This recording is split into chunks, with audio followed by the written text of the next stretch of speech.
Halo my friend, ketemu lagi sama gue Riza Ridwan. Nah, setelah sekian lama kita nggak bertemu, hari ini gue akan coba aktif lagi membahas sepak bola secara amatir setiap hari Senin, Rabu, dan Jumat. Ikutin jadwal DPI aja. Jadi Senin kita bahas hasil Liga Inggris, Rabu kita bahas tentang preview Liga Champion, dan Jumat kita bahas preview lagi tentang Liga Inggris gitu my friend. Oke? Langsung ke pembahasan pertama, kita akan membahas tentang prediksi line up deh, kan Liga Inggris akan mulai hari ini, nanti dini hari udah mulai antara Liverpool dan Bournemouth. Kita coba bahas prediksi line up dari Big Five kali ya, Big Five enggak Big Five sih, tapi tim-tim besar di Liga Inggris. Oke, yang pertama itu ada dari yang tercupu dulu my friend, yaitu ada Manchester United. Sorry teman-teman, Manchester United, tapi memang kenyataannya tim kalian cupu sekarang. Oke, kita bahas dari formasinya. Itu Man United menggunakan formasi 4-3-3. Di belakang kalian harus masih tetap bersabar my friend.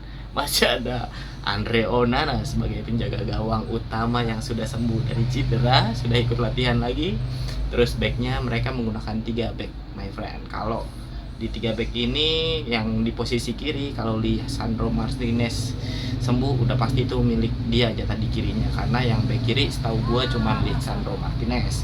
Terus 2 back lagi bisa diisi sama Mathys de Ligt, bisa Leny Yoro, ada juga ada Harry Maguire. Mungkin pilihan utamanya 3 itu yang berebutkan 2 posisi. Ada Heaton juga, ada si Lindelof juga mungkin bisa bersaing di situ. Nah, terus ada 4 formasi di tengah, itu bisa diisi oleh, menurut gue ya, yang cocok itu di situ Casemiro itu bagus tapi udah tua my friend. Gue lebih harapin si Ugarte yang main.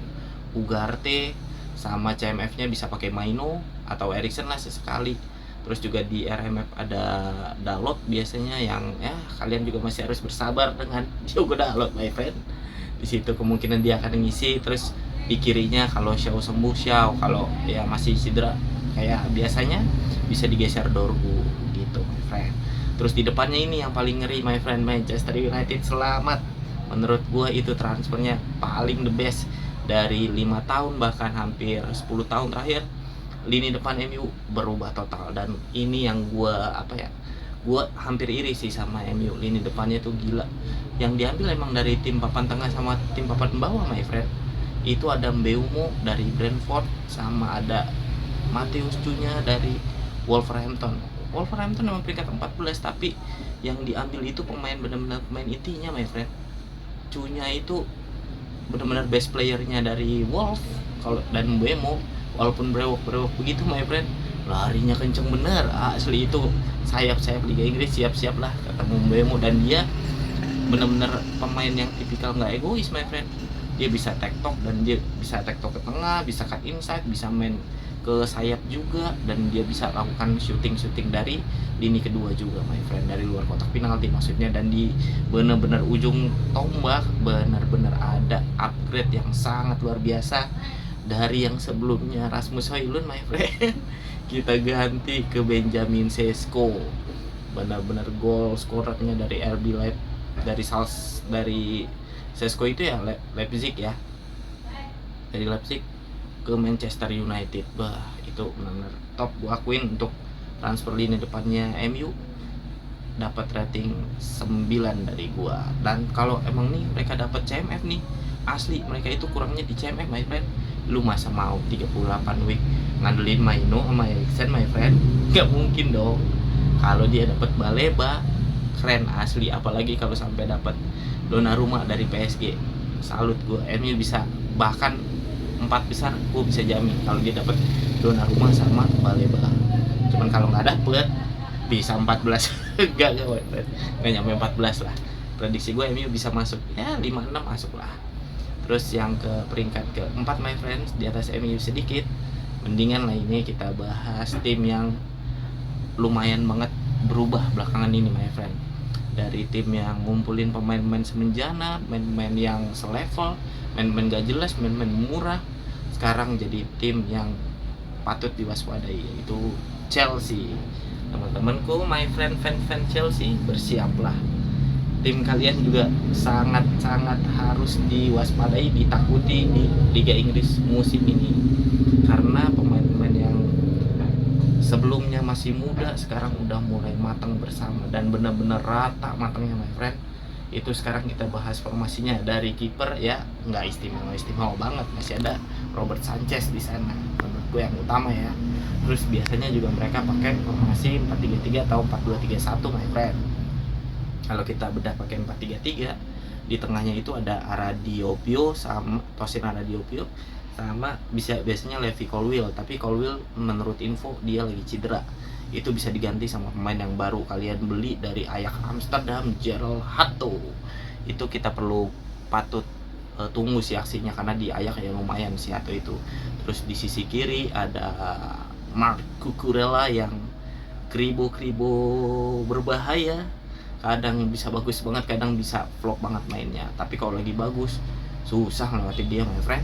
Terus di kanan kalau sembuh itu ada Reece James sama Malo Gusto itu, cuman kalau sembuh Reece James harusnya sih yang main. Cuman sekarang belakangan ini ya di akhir musim Reece James tuh main di DMF, suka dimainin di situ, jadi ngikutin ala Klopp lah, jadi taruh di DMF, dan sekarang Reece James juga kemarin sempat ditaruh di situ.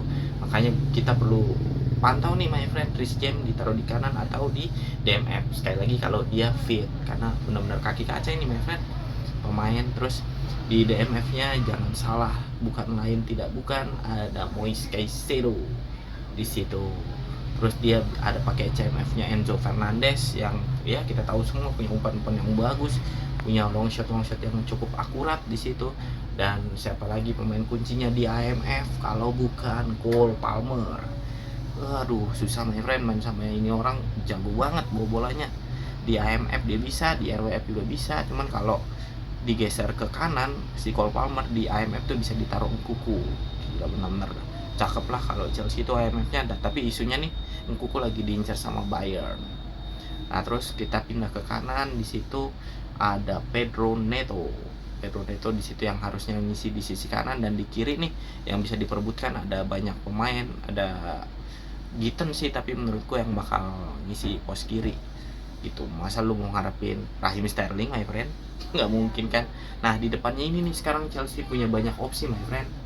Di situ kita punya Nico Jackson, striker tampan ya kan, tapi menurut gua dia bakal dilepas nih, karena sekarang mereka udah beli di Amdelap, Joao Pedro di situ. Dan ini ketiga karakter pemain ini di depan itu punya karakter yang berbeda my friend.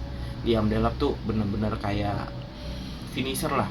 Terus kalau Joao Pedro benar-benar headingnya bisa diandelin, dan dia bisa main dari second striker juga. Jadi kalau lu butuh pemain yang jemput bola, itu Joao Pedro cocok banget di situ. Gitu my friend. Nah, terus jadi Chelsea itu bisa nyesuaiin lini depan dengan lawannya. Kalau emang dia pakai lawan yang di bawah dia, pakai parkir bisa langsung mainin di Amdelap, Nico Jackson. Tapi kalau emang lu butuh pemain yang ikut ngepres, ikut bertahan, compact defense, itu pakai Joao Pedro bisa di situ. Man City my friend, berikutnya dia pelenggan pelatih yang sangat luar biasa, yaitu Pep Guardiola my friend, dengan formasi andalannya yaitu 4-3-3. Dan menurut gua dia nggak akan ganti formasi musim ini, karena kayak udah pakemnya dia aja. Cuman kalau dari pola serangan mungkin bisa berubah my friend. Kita bahas dari kipernya nih, kayaknya kan kalau kita perhatiin dari musim lalu Ederson tuh udah kurang my friend, udah one shot one goal udah dinamainnya Ederson. Itu kurang lah kalau menurut gue dengan dia pakai kiper yang baru, Trafford kiper yang baru, atau enggak Ederson bisa lah bersaing di situ. Terus nanti di back tengahnya yang udah pasti menurut gue kalau dia fit itu Ruben Dias my friend. Terus di satu slot lagi bisa diisi sama Kanji, bisa sama Gvardiol sama Abdul Qadir Kusanov kalau masih ada my friend. Tapi masih ada nggak sih dia? Kalau nggak ada ya bisa Gvardiol sama Kanji di situ my friend. Terus di kanannya Man City harus tetap bersabar dengan Rico Lewis yang sering menjadi bahan lawan untuk menekan my friend. Di bek kanan City itu sebenarnya perlu banget upgrade seperti itu. Dan kalau emang Rico Lewis jelek di situ bisa pakai Matheus Nunes di kanan, bisa dicoba juga. Cuman emang mereka sprintnya agak kurang. Terus di kiri ini City baru beli pemain dari Wolves itu Ed Nouri. Itu kita perlu pantau juga nih my friend, karena di Wolves ya biasa aja mainnya menurut gua my friend. crossingnya juga biasa aja sih, nggak terlalu bagus menurut gue. Terus di DMF sayang banget City tuh Rodri kena cedera lagi my friend. Jadi sekarang dia pakai DMF, kalau sembuh udah pasti itu Rodri. Tapi kalau buat mengarungi musim, cuman cederanya kan nggak panjang ya, jadi dia bisa pakai Rodri tetap. Nah terus kalau emang di sini CMF-nya dia pakai Tijani, pemain yang baru beli dari AC Milan. Nah terus itu juga sangat bagus di Milan my friend. Cuman kita tahu lah kualitas Liga Italia kayak apa. Jika pindah ke Inggris tuh jarang banget main yang bagus dari Italia ke Inggris. Nah terus di IMF-nya City bisa pakai pemain yang baru dia beli itu Ryan Cherky, atau enggak bisa pakai Bernardo Silva. Di situ dua yang cukup baik lah di sana. Kehilangan De Bruyne yang pindah ke Napoli, cuman menurut gue bisa diatasi lah sama Bernardo. Intinya jangan sampai Bernardo cedera panjang, karena gue juga masih ragu sama Cherky my friend, anak pemain baru dari Liga Prancis juga gitu. Nah terus di kanan bisa pakai Foden, karena untuk di kiri menurut gue dia akan lebih sering pakai Doku, karena di sisi lain dia Doku tuh lebih lincah, lebih bisa gocek-gocek dan bisa ngacak-ngacak pertahanan lawan. Nah Foden bisa dimaksimalin di kanan gitu, dan dia dengan kemampuan cut inside dan kaki kiri yang ya kemarin sayang banget tenggelam banget sih Foden, asli jelek banget musim lalu tuh Foden, bisa dibilang musim terburuknya Phil Foden. Kalau dia bagus, serem ya friend Phil Foden. Dan depannya Erling Haaland, satu-satunya striker yang paling mengerikan di Premier League sejauh ini, 3 musim terakhir tuh Erling Haaland saingannya Mo Salah untuk memperebutkan Golden Boot. Dan kalau dia cedera masih ada Omar Marmoush di sana yang siap membantu lini pertahanan, lini penyerangan Manchester City. Dan Marmoush juga bisa digeser ke kanan saingan sama Foden lah gitu. Oke my friend, di kiri selain ada Doku, di situ ada bisa mainin juga Savinho yang kabarnya sih mau dilepas my friend setelah kehilangan Grealish, dan Savinho lagi digoda kemarin sama Spurs tapi ditolak gitu. Oke my friend, kita ke peringkat kedua nih. Siapa bukan kalau bukan runner up 3 tahun beruntun my friend, itu ada Arsenal. Benar my friend, 3 tahun dia beruntun jadi runner up. Oke, kita bahas dari lini pertahanan. Itu ada David Raya yang kemungkinan masih menjadi kiper utama my friend. David Raya akan didukung oleh pemain di depannya, 2 center back yang gak pernah tergantikan di hati fans Arsenal, Gabriel Magalhaes dan Saliba. Lalu di kanannya itu bisa ada Ben White. Di kiri, nah ini nih my friend, di bek kanan itu seingat gua udah nggak ada pelapisnya my friend, itu harus segera dicari tuh. Bek kiri masih ada Zinchenko, Tierney, itu bisa gantian. Oke. Terus di DMF-nya benar-benar numpuk DMF-nya Arsenal my friend. Ada Zubimendi, Declan Rice bisa main di situ. Terus ada Nordgaard juga baru dibeli kan. Cuman feeling gue yang akan jadi DMF murninya Arsenal itu Zubimendi, dan Declan Rice akan didorong menjadi box to box my friend CMF, karena dari musim lalu pun Declan lebih maju ke depan gitu. Oke. Nah terus di IMF-nya tidak lain tidak bukan akan ada, bisa juga mereka pakai 2 CMF atau Odegaard ini akan didorong jadi IMF my friend gitu. Jadi Odegaard udah pasti ada mengisi satu sisi di lini tengah. Terus di kanan jangan ditanya, ada Bukayo Saka, winger andalan timnas Inggris di kanan. Itu gila, cut inside-nya itu ngeri banget Bukayo Saka, one on one-nya ngeri. Untung banget kemarin tuh sering cedera tuh Bukayo Saka my friend. Terus di kirinya nih yang perlu di-upgrade my friend. Masa lu masih mau pakai El Nunduk sepanjang musim, gantinya Trossard. Benar-benar perlu di-upgrade menurut gua Arsenal di wing kirinya. Di depannya benar-benar upgrade banget, dari Gabriel Jesus pindah ke Kai Havertz, dan sekarang ada Victor Gyökeres. Dan menurut gua Arsenal akan ngeri banget musim ini karena kekurangan Arsenal musim lalu di tumpulnya lini depan. Oke my friend, terakhir kita bahas Liverpool. Ini tim yang favorit gua, dan gua harap akan bermain bagus lagi musim ini dan bisa menjadi juara lagi musim ini. Oke. Di paling belakang atau kiper di situ masih ada Alisson Becker dan Mamardashvili. Ini menurut gue kiper pilihan kedua yang upgrade dari Kelleher, dan ya gue yakin aman lini kiper Liverpool musim ini. Dan di back nggak lain nggak bukan ada Virgil van Dijk dan Ibo Konate, dan satu lagi Liverpool baru dapat back muda permata Italia yaitu Giovanni Leoni dari Parma, main 18 tahun yang udah main cukup bagus luar biasa untuk main seusianya di Serie A gitu. Terus juga masih ada Joe Gomez nanti untuk pelapisnya, dan di kanan ada Jeremy Frimpong my friend, dan juga ada Connor Bradley. Di kiri itu ada Milos Kerkez dan Andrew Robertson, juga ada si Mikas. Feeling gue sih salah satu ini akan dilepas sih, akhir-akhir bursa transfer ditutup sebentar lagi akan dilepas, feeling gue satu. Terus DMF kita punya Wataru Endo, ada Gravenberch. Di sini yang inti pasti Gravenberch my friend, karena musim lalu statistiknya gila banget dan dia bisa mengalirkan bola dari diserang, direbut langsung dialirkan untuk pertahanan, itu untuk menyerang itu sangat baik. Terus CMF-nya Liverpool punya Alexis McAllister dan siapa lagi kalau bukan Paduka nomor 17 Curtis Jones my friend. Ya udah bertahun-tahun gak ada yang ngincer, di saat semua fans Liverpool pengen dia ada yang ngincer tapi gak ada my friend. Kita harus tetap bersabar dengan Paduka satu ini my friend. Terus di AMF kita punya pemain baru yang sangat-sangat kreatif, pairingannya Jamal Musiala di timnas Jerman yaitu Florian Wirtz, dan di sana ada penggantinya Dominik Szoboszlai. Dan menurut gua mereka ini berdua bisa main barengan my friend, karena Szoboszlai ini benar-benar pressingnya dari zaman Jurgen Klopp sampai Arne Slot, dia benar-benar punya stamina yang kuat banget buat melakukan pressing, dan itu adalah salah satu kunci permainan dari Jurgen Klopp dan juga Arne Slot. Pressing tinggi dan pressing terus di lini pertahanan lawan sendiri gitu my friend.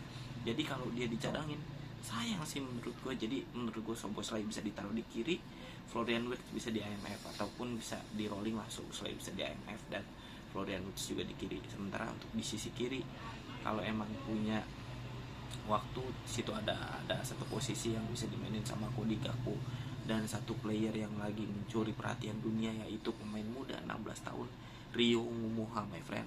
Itu text on satu lawan satunya cakep banget asli, tinggal dipoles sedikit. Makanya menurutku Liverpool tuh jangan beli wing kiri my friend, karena kita harus ngembangin ini anak, dan gue yakin ini anak punya potensi yang sangat besar untuk jadi pemain bintang. Dan di kanan itu kita punya Egyptian King Mohamed Salah yang walaupun udah umur 33 tahun tapi gue yakin masih bisa produktif, nyetak 15 minimal 15 gol bisa lah Mohamed Salah. Dan dia punya rekor di pertandingan pertama selalu mencetak gol, hanya satu kali absen Mohamed Salah tidak mencetak gol di pekan perdana. Oke, semoga itu bisa terus berlanjut ya my friend, dan Mohamed Salah bisa terus moncer. Oke.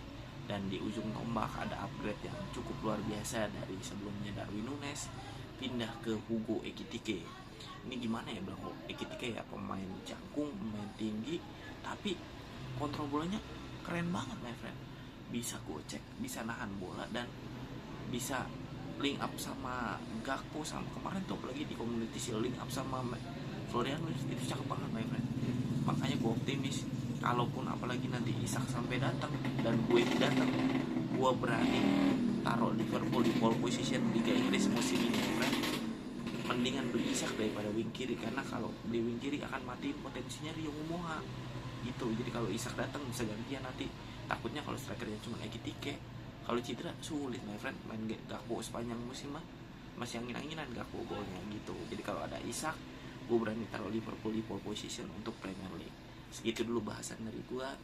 Terima kasih my friend, kita ketemu lagi di hari Senin, kita bahas hasil Liga Inggris. Oke? Thank you my friend.